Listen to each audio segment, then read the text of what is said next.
Welcome to the Queer Confidence Podcast, the podcast to help you become your most confident queer self. I'm your host, he, she, they, Coach Alex Ray, and I haven't always been this confident. In fact, I used to be super insecure. And through this show, I want to share with you what's worked for me, my clients, and my guests so that you can become more confident. Hey, unicorns. Welcome back. How are you? It's been a couple weeks since I last recorded, and it feels wonderful to be doing it again. Maybe it's less than a couple weeks. I don't know. It feels like a while. Oh my goodness. So today we're going to talk about the 7 stages of confidence. Before we dive into that though, you heard me talking about the AC being broken here.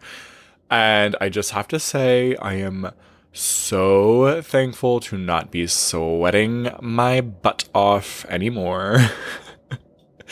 I don't know when the whole house AC will get resolved, but I've got myself a portable AC unit. I don't know why I didn't think of that sooner. But this thing is great. Oh my gosh. Thank you, inventors of the portable AC units. Y'all, I do not even realize how much air conditioning is part of our life until I didn't have it. And I've traveled internationally before and been without AC and been like, oh my gosh, right? But it was a while ago, several years ago, and now it was a great reminder to be thankful for everything, and AC is a luxury. So I am so happy to have that luxury. Again, I have to tell you. So it is so nice. I am nice and cool. I'm not sweating like crazy in the room. Wonderful. Okay. Also, the cicadas, y'all. I don't know if you have cicadas where you are, but here on the East Coast, we have, I think it's called a brood. It's basically like a generation of cicadas or something like that. I don't know. They bury themselves for what am I talking about? 17 years. They dig underground for 17 years and they feed off of like tree roots and I don't know what other nutrients is underground, but stuff like that. And then they come up. So every 17 years they hatch, they come out and they mate for like a few weeks, I believe, and then they'll go back underground. But the air is filled with just noise right now, and it's like a nice constant hum when you step outside. And I don't know, I think a lot of people are hating it. I'm kind of liking it. It's like free white noise. Like, the outside is just filled with white noise. Why would you not like that? I would be sleeping with the windows open if it wasn't so hot, just so I could hear them. Although maybe they don't make noise at night. I don't know. That's silly. Anyway, let's get to it, okay? The 7 stages of confidence. So, oh my gosh. Wait, also, hold on. How could I forget? Happy Pride Month. Yes, it is June 3rd when this episode comes out. So happy Pride Month. Yay. I've got some fun treats planned for you this month as well with some really neat bonus episodes, which you will hear about on Monday. So get ready for that. But all right, now that we got all the things out of the way, what an intro, you all. What an intro. Let's talk about 7 stages of confidence. All right. So before we go into this, I want to clarify that this is not a very linear, it's not totally linear event-wise, right? So I'm going to talk about the 7 different stages. You may experience them in a slightly different order. And guaranteed, you will always be experiencing some of the past ones even when you get to like stage 7, you will still notice sometimes that you'll slip back to an old stage. And so I wanted to do this episode for you to help clarify that, to give you a heads up for what to expect, and so that you can give yourself a nice big hug and some self-love and settle in knowing that nothing has gone wrong. You're a human going through the 7 stages of confidence. It's totally normal, even though some of them are excruciatingly frustrating, okay? And cognitive dissonance, as we talked about last week, is a very important factor to be thinking about here, right? Because you will, as you are changing your thoughts, confidence comes from our identity, which is thoughts that we have about ourselves. So as you are changing the thoughts that you have about yourself from old beliefs to new ones, you are most certainly going to experience some cognitive dissonance, and that will be perhaps the most frustrating part of your journey. But my friend, it is so worth it. Nothing's gone wrong. Just strap in, enjoy it, okay? So stage 1 is 0, right? That's where we start out. 0 confidence, total insecurity, a lot of fear about the future, and no self-worth or self-love. So what this looked like for me was I was very afraid to go and do the things that really my soul was screaming was the path for me. I was very scared to start things because I had a lot of fear of failure. I was very scared to go into the room with other experts because imposter syndrome. I also was very focused on what are other people thinking of me and trying to predict and manage their views of me, their expectations of me. This is insecurity, my friend. This is where we start out without, and let's define insecurity. Insecurity is just a lack of self-provided security. So it's a total lack of security here. Everything feels like it's reliant on other people and their opinions and circumstances outside of us in order to feel good about ourselves, in order to feel certain about the future, in order to feel grounded. We don't experience those things unless, the perfect storm of things is happening, which, as we know, really doesn't ever happen. So stage 1, you're familiar with it. You got it. Stage 2 is where you start to build some awareness. And what often happens here as a side effect of this, right? As you start learning that it is your thoughts that create how you feel, not your circumstances, that's when you start building awareness and realizing, oh no. Like, I don't like this thought. I want to get rid of it. Hurry up. Can I replace this? Give me something else. And so you end up starting to fear your own thoughts a little bit, which is fine. That's part of this stage. But as you are building your awareness of the thoughts that are going on in your head, and you start realizing that they are not factual, that they're actually optional, you are going to go through a stage where you are feeling afraid of encountering those thoughts. So next, after that, stage 3 comes self-judgment. And this is very frustrating because the whole point of this journey is to build confidence, right? You're already very used to self-judgment. It's familiar. It's been there. And so a little bit of that is just your brain wanting to cling on to what's been easy and familiar for a while. And so it's like, yep, self-judgment. This is good. This is familiar.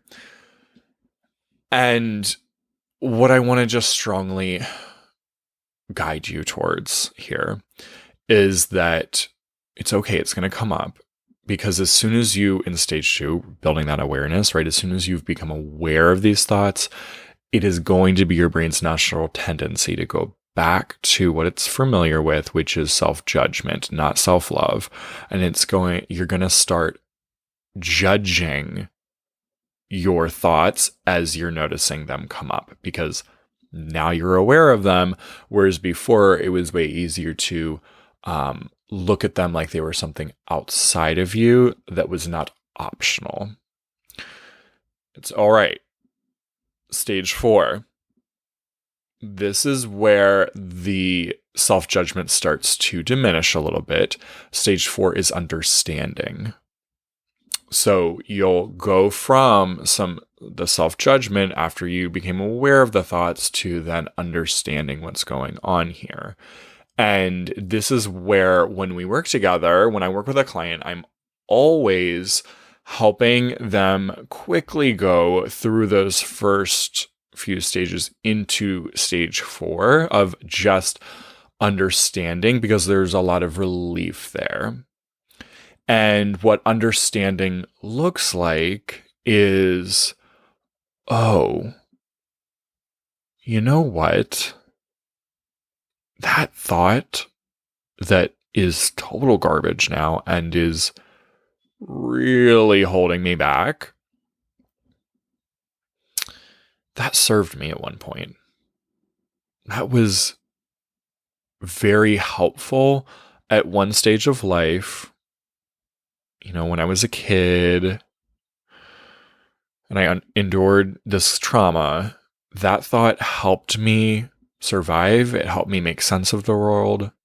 That's okay. And I'm ready to move on from it. Okay. So that is where you start to get some relief from that self-judgment, just by understanding that the thought is not something wrong with you. It's something that once upon a time served you. Stage 5 is when you start pushing, though. Because once you start understanding, your natural tendency is going to be, okay, I got it. I see the old beliefs that were not serving me. I see where the insecurity was coming from. I see why I was not having my own back. Got it. Now let's fix it. Let's go to work.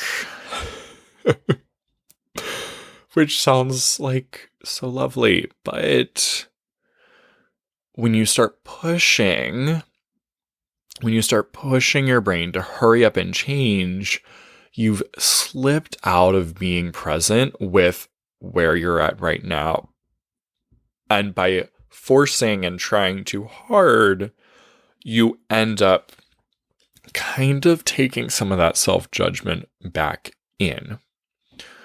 Or you can also have a tendency to force things, but lack vulnerability within it. So, for example, I used to have, when I was working on my confidence, I used to have like ideas of ways that I could be real authentic with people and share some things. But what I was really doing when I shared these vulnerable sounding things is I was kind of sharing things that I'd already worked out in my own head. And I kind of had a wall up, and I would just share or overshare things with people that maybe were not appropriate to share, or at least gave me an opportunity to believe that, hey, look, this is vulnerability here, and I'm still kind of seeking a reaction from them. So maybe I would share a a traumatic story and I might put it on Instagram and share it with everyone.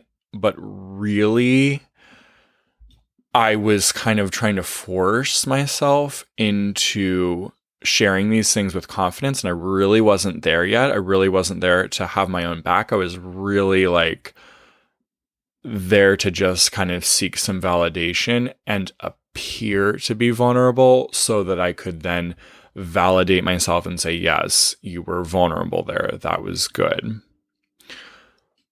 So this stage of pushing, it's natural. You'll probably notice you're doing it at some point where you're putting a lot of effort and it feels very kind of forced. To counteract this, you'll want to just notice it and say, oh, okay, there you are. It's all right. And allow yourself to go back to being in the present. Okay. So stage 5 was pushing. Stage 6 is acceptance. And acceptance is where you stay with yourself. What I mean by that is that you actually start truly experiencing a wider range of emotions without avoiding them. And so your first instinct when you start with insecurity is to look for validation externally or to buffer away negative emotion through things like Netflix, hanging out with friends in order to kind of distract your mind, random hookups, all of the things. Like, your brain can get very creative with all the things that it can use to avoid the moment and avoid feeling negative feelings that it doesn't like. Stage 6, acceptance, is staying with yourself, experiencing those emotions, not being overcome by them, but experiencing them. This is what sadness feels like. Wow. It's been a while since I really sat with it. This doesn't feel good, but it does feel better than avoiding. It does feel better than piling it up. So you can feel lower in this stage. And that can be discouraging because you might start thinking that you have regressed somehow, that you've done something wrong because you're experiencing some more negative emotions. But that's not correct, my friend.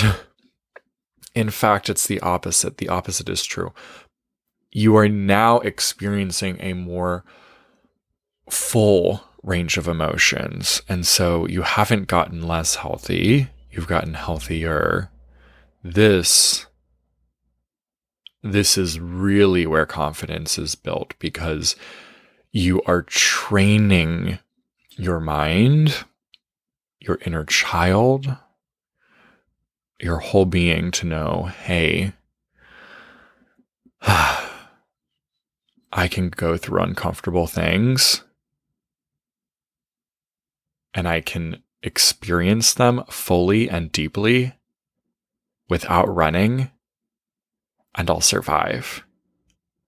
And not only will I survive, but I will actually feel better. This is actually good.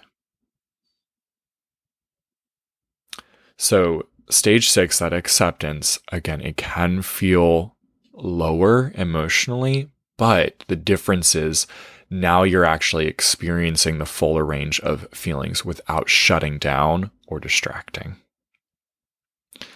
And then stage 7, This is love and joy. This is where your first reaction becomes to have your own back.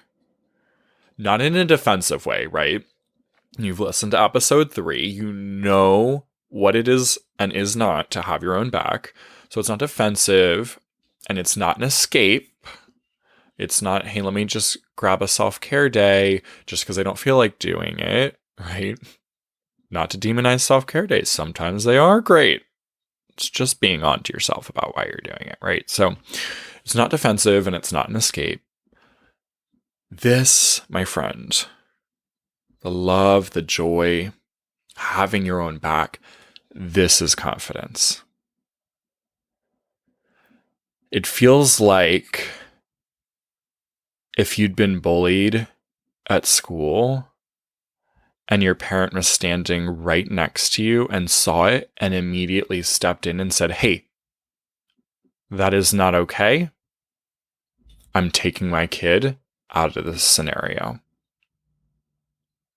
It's not anything to change the other people. It doesn't have to. Because that's what keeps perpetuating insecurity. Confidence is like, whoa, no, I got me. So when other people are not on board with that, I'm out of here. I value and protect me. I love me. And I'm filled with so much joy for this journey. What an amazing experience I get to have in life. What a gift life is. There are highs that are great. There are lows that feel terrible. And I am here for every second of it to hold my own hand, to experience it all, to learn in all of it, to be my own best friend through all of it, to always be that parent that my inner child can turn to and say, hey, I'm scared. And that parent will say, it's all right. Hold my hand. I got you. We're in this together. And I'm not going to go anywhere that you're not ready to go. And wherever you go, I'll go. See, we have this picture in our head that our conscious mind is the one that is capable of just pushing through and going, and that the inner child is not really that important. And the opposite is true. Where we are sensitive and afraid and insecure, our inner child, they are the one that is really going through the journey. And we are just consciously developing more love and care and affection and attention to that little inner child. The whole experience of life here is for them. And we're here to help them through it. Your soul came here to play. It came here for the negative scenarios and the positive ones. Why? Because all of the contrast, all of the 50% good of life and all of the 50% bad of life, all gives you clarity. It's all an opportunity for you to see more of who you are. Because you wouldn't even see it as clearly if you didn't have a contrast showing you what you aren't. Think about it. Every time something happens that you don't like, you also know more of what you do like. It's training ground. It's practice. These 7 stages, again, are not linear. You will notice yourself at different stages in different orders. And even once you reach a point where you're really all the way in your confidence, where your first reaction is, I've got my back. Hey, inner child. Hey, me, the real me, the soul. I love you. I've got you. We got this together. We're going to feel it. Even when your first reaction is to have your own back, you're still sometimes going to notice that you slip back into pushing and forcing because our like physical bodies and brains love to just get ahead because we think that we'll feel better when we get there. We think that we'll feel more worthy, and we won't. We'll feel more worthy and more loving when we're with our inner self. You can't feel more worthy by telling your inner self they're not currently worthy. Again, use that parent-child illustration. If you're a parent and your child gets like A's on an exam, would you celebrate with them? Or would you be like, meh, it was all right. That's kind of very elementary work you did. When you are starting out on this journey, every little thing, my friend, is an A+. Every tiny little shift. And we forget so often to celebrate. So I really want you to focus on that. Focus on the celebration. Focus on enjoying every moment of progress. It's hard. It's hard for me. I don't like to do it. My brain likes to get ahead and think about all the things that I'm doing wrong. No.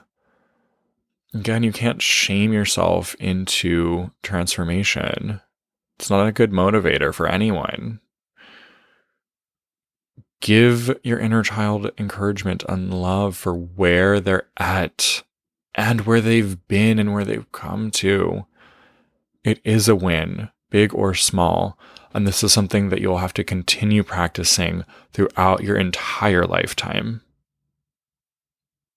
If you have the choice always between shaming or celebrating, why choose shaming? It's not like somehow more correct, or it's not somehow more correct than celebrating. So go celebrate. Go celebrate every stage in the journey when you notice it. Oh my goodness, there's that thing. Hey, I'm in stage 4. I'm in stage 6. Oh, damn it. I'm in self-judgment, stage 3, back there again. Your awareness is already a huge win. So to recap one last time for you, the 7 stages of confidence are: first, 0 confidence, insecurity. Stage 2, awareness. Stage 3, self-judgment. Stage 4, understanding. Stage 5, pushing. Stage 6, acceptance. Stage 7, love and joy. This, my friends, is the journey to confidence. These are the 7 stages of confidence. Have an amazing week. Happy Pride Month again. I'll see you on the next episode. If you enjoyed this episode, don't keep it to yourself.